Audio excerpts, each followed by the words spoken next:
Essa semana, eu e minha esposa estávamos contando histórias para minha filha de 2 anos e algo me impressionou, que é quando nós contávamos a história, minha filha olhava para nós com olhos brilhantes, olhos de fé, levando muito a sério aquilo que nós estávamos falando. E crianças são assim, elas acreditam no que é dito, elas levam a sério. Mas quando nós crescemos e nos tornamos grandes e independentes, deixamos de crer com uma fé simples. E disso se trata o Evangelho, nós olharmos para a cruz de Cristo, pelo que ele fez, e crermos com uma fé simples, sem querer se auto-justificar ou sem querer arrumar meios de auto-justificação, de autossalvação. Nós olharmos para a cruz e crermos que Cristo Jesus, ele morreu por nós e nos proveu o único meio de salvação.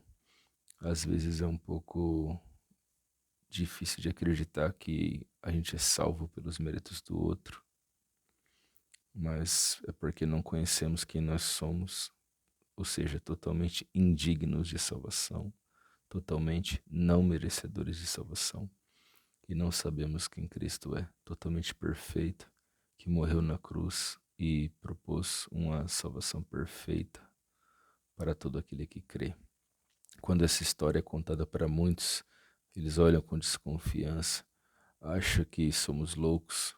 Por isso que a Bíblia diz em 1 Coríntios que a palavra da cruz, ela é loucura para os que perecem, mas para aqueles que são salvos é o poder de Deus.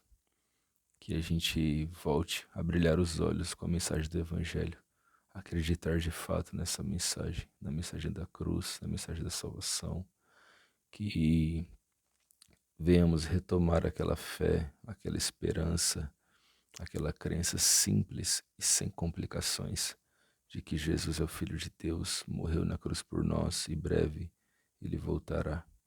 Nós passamos dias e dias sem lembrar que Jesus vai voltar e quando ouvimos falar sobre isso, às vezes nem cremos mais nisso, que Jesus voltará. Que hoje a gente venha voltar a crer nessa palavra, que possamos crer com uma fé simples, genuína e verdadeira, assim como a fé de uma criança, em tudo aquilo que Deus falou para nós. Deus disse algo a você, um dia você creu e depois, com o passar do tempo, você parou de crer. Volte a acreditar, porque o Deus que falou é imutável, ele não muda e a sua palavra, diz a Bíblia, jamais volta vazia.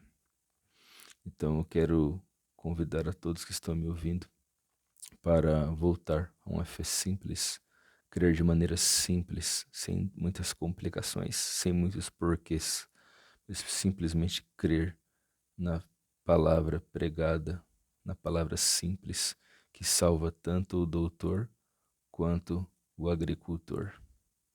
Vamos crer como uma criança, porque aquele que deseja entrar no reino do céu deve ser como uma criança, inclusive em questões de crer de maneira simples na palavra de um Deus que se revela a nós por meio do Evangelho.